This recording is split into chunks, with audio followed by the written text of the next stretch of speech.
Ciao a tutti amici e bentornati nel mio canale Donne in 500.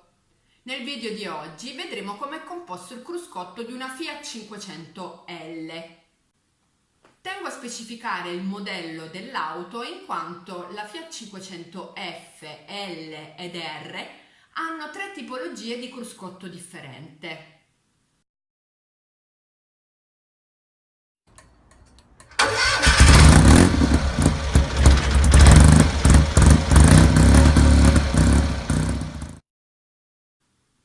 Nel 1968 nasce la Fiat 500L, che sarebbe il modello lusso delle sue antenate. La Fiat 500F, L ed R hanno tre cruscotti diversi.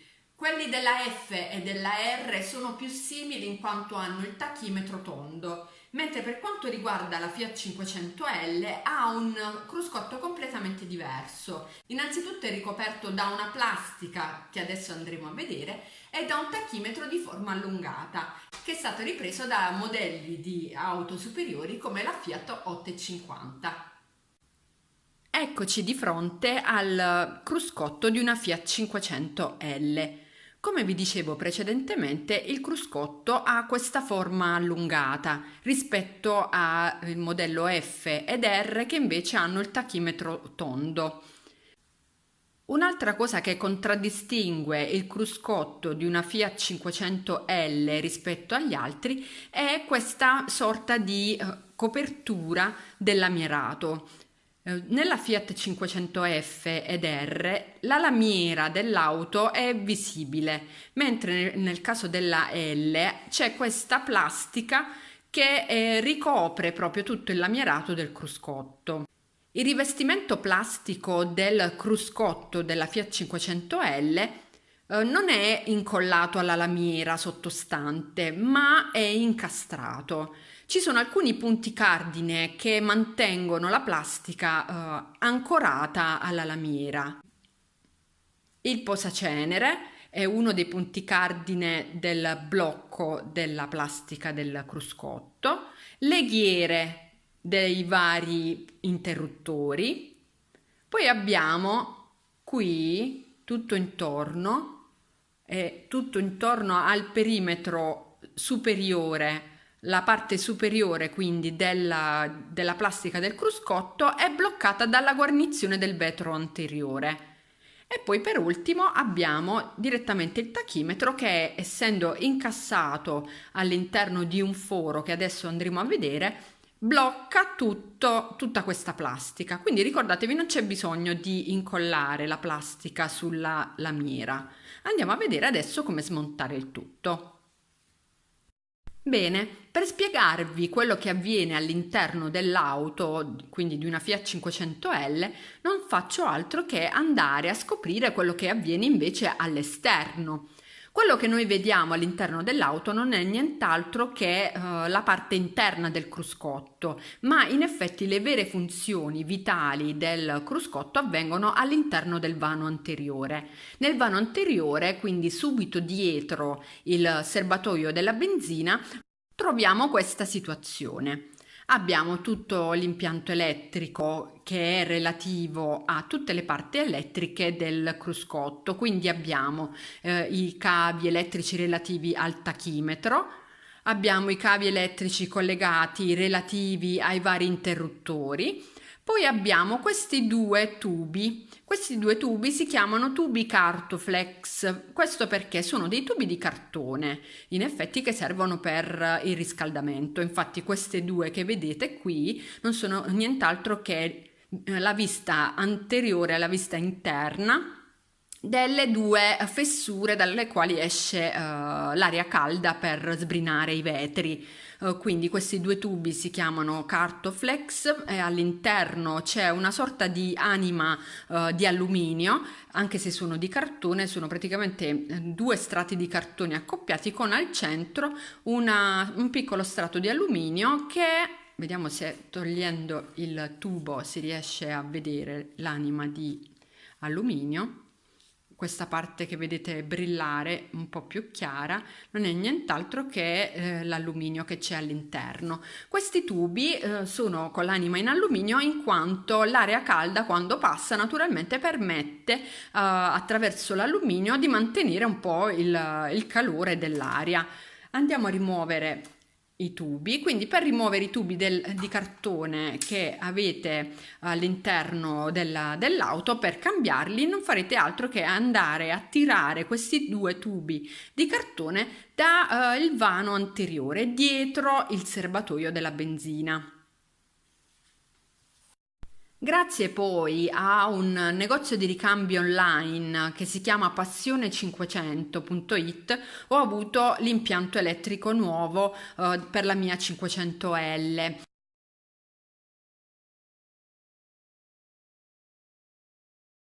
La mia 500 purtroppo ha un impianto elettrico che è completamente verniciato, questo perché probabilmente in precedenza il proprietario ha verniciato l'auto con tutto l'impianto elettrico montato, pertanto non si vedono più, come vedete, tutti questi colori dei cavi.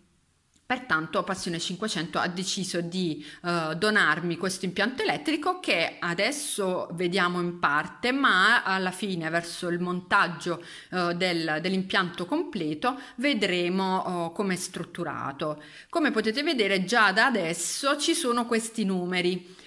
Questi numeri praticamente sono un aiuto nel momento in cui dobbiamo andare a montare l'impianto elettrico, in quanto lo schema elettrico della Fiat 500L ha dei numeri che corrispondono a qualcosa. Quindi, vedendo la leggenda che c'è sull'impianto elettrico dell'auto, possiamo risalire a cosa stiamo andando a collegare. Quindi, per esempio, il numero 24 è praticamente l'interruttore di illuminazione quadro di controllo. Quindi praticamente sapremo che attraverso la leggenda andiamo a vedere che cosa corrisponde al numero 24 e sapremo quindi dove andare a collegare i cavi. Questo avviene per tutto ciò che riguarda la parte elettrica dell'auto, quindi diciamo che questa è soltanto una sezione, una porzione dedicata al cruscotto e quindi io al momento vi ho collegato soltanto i cavi necessari alla spiegazione. Come vedete i cavi sono già fascettati in maniera ordinata in modo tale da poterlo montare nella maniera più semplice possibile. Per smontare il cruscotto anteriore, quindi partiamo dal contachilometri, praticamente abbiamo qui tre fori all'interno del lamierato. Abbiamo un foro centrale con il cavo proprio relativo al contachilometri che va svitato, è un cavo molto grosso, nero, e va tirato.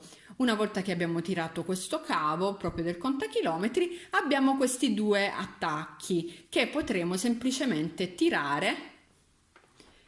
Se avete il contachilometri originale vi ritroverete con una parte rossa e una parte bianca. Quindi andremo a tirare per poter sganciare il contachilometri dalla parte elettrica. Quindi abbiamo questi due attacchi più il cavo del contachilometri. Poi possiamo procedere a staccare tutto ciò che riguarda la parte dei pulsanti, quindi degli interruttori. Possiamo staccare i cavi elettrici, che siccome sono nuovi sono anche molto resistenti.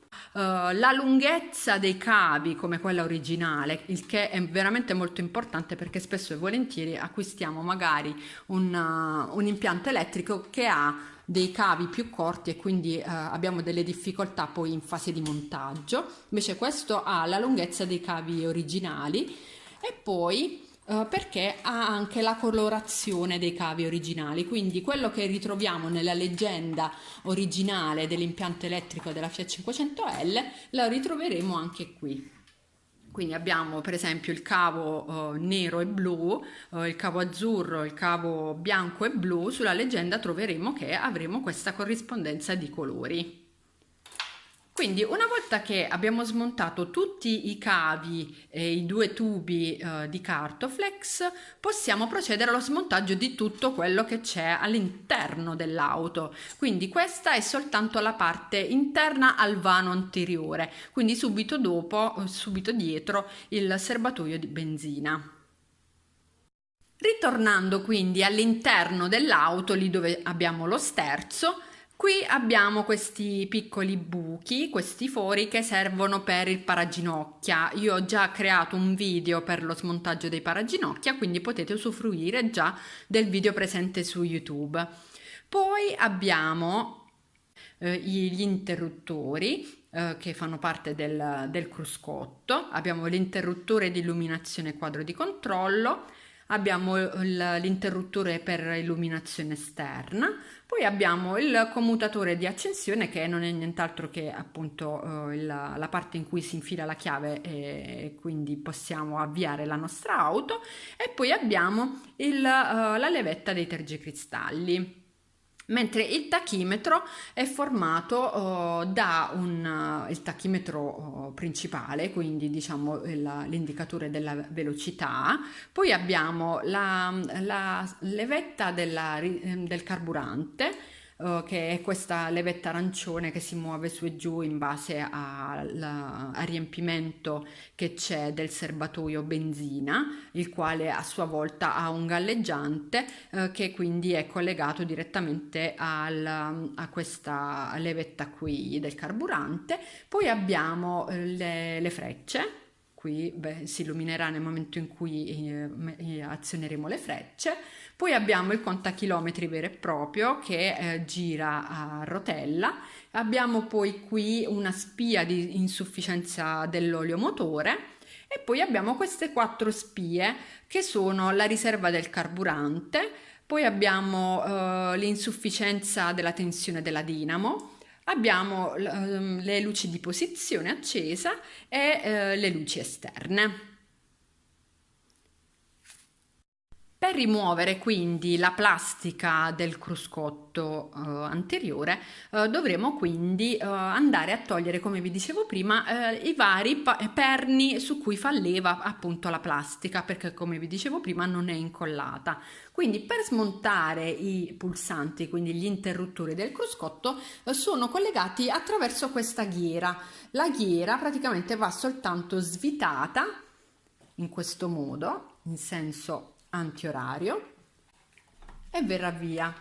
Una volta che viene via la piccola ghiera, praticamente non faremo altro che rimuovere il pulsante direttamente, la struttura del pulsante direttamente dal vano interno quindi dietro il serbatoio benzina. Quindi una volta che abbiamo rimosso la ghiera e quindi svitata, il pulsante praticamente potremmo recuperarlo all'interno del vano anteriore. Quindi andiamo a smontare tutte le ghiere.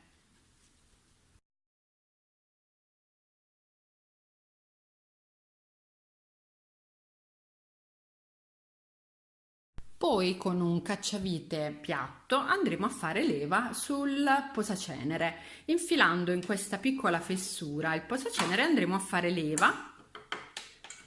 Il posacenere ha due piccoli agganci che fanno pressione, quindi nel momento in cui andiamo a tirarlo via, quindi dovremo tirare un po' più forte. Come vedete qui ci sono queste due piccoli avvallamenti che non fanno altro che creare proprio il vero e proprio incastro del posacenere. Poi dovremo smontare il contachilometri nel momento in cui naturalmente ne avrete la necessità.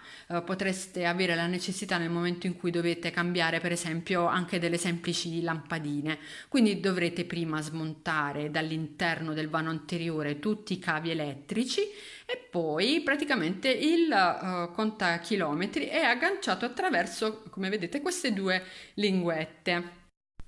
Le due linguette, quindi basterà praticamente tirarle verso l'alto e il cruscotto verrà via.